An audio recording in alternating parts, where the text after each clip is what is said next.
Good morning, it's Miss Dennett again.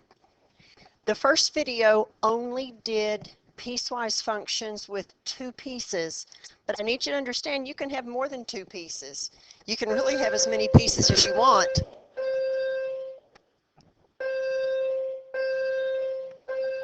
There's the bell. Time for the end of first period, I suppose. This particular one, f of x, has four pieces.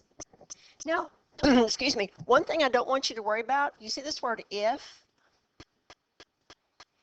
That word might be the word for, F-O-R. Don't worry about that. All that means is when the x values are in this region or this region or this region or this region. So don't let that word if or for bug you any. Let me get rid of those.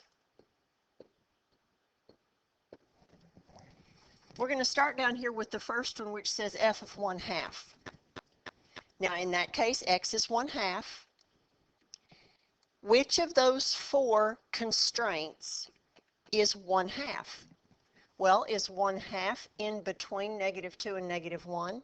No. Is 1/2 in between -1 and 0? No. Is 1/2 between 0 and 1? Yep, that's the one. So when x is 1/2, the y value is 0.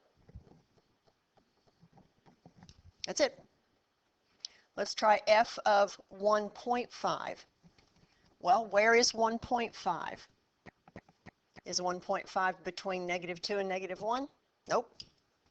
Is 1.5 between -1 and 0? Nope. Is 1.5 between 0 and 1? Nope. Is 1.5 between 1 and 2? Yep. So we're going to use this one. So when x is 1.5, the y value is 1. Now we got one more.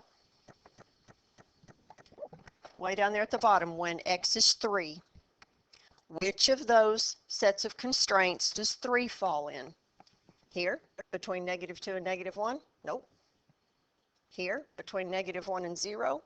Nope. Here, between 0 and 1? Nope. Here, between 1 and 2? No. The x value of 3 is not in any of these constraints. So x equals 3 is not a part of this function at all. So guess what we say? We say f of 3 is undefined.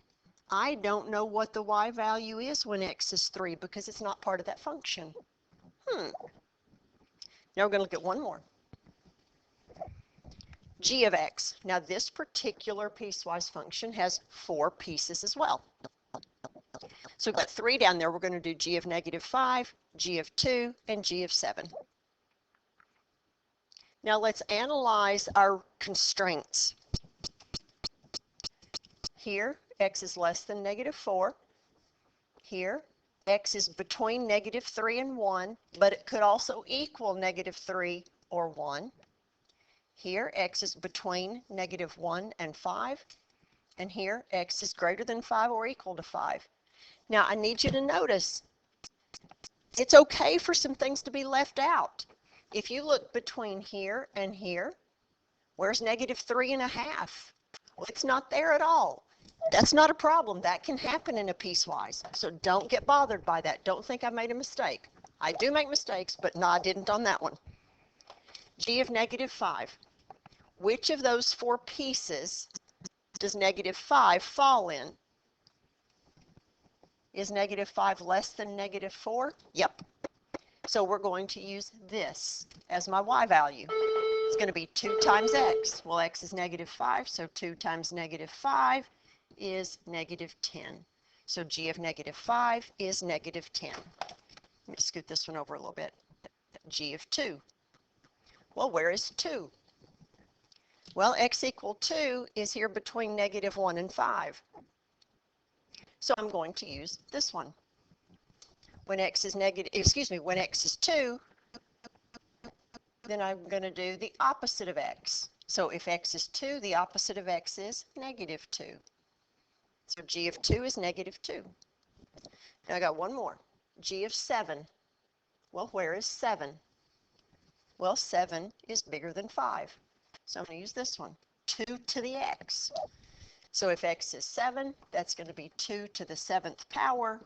If you start counting on your fingers, 2 times 2 is 4, times 2 is 8, times 2 is 16, times 2 is 32, times 2 is 64, times 2 is 128. So the purpose of this video was just to show you that you can have more than 2 pieces in a piecewise function.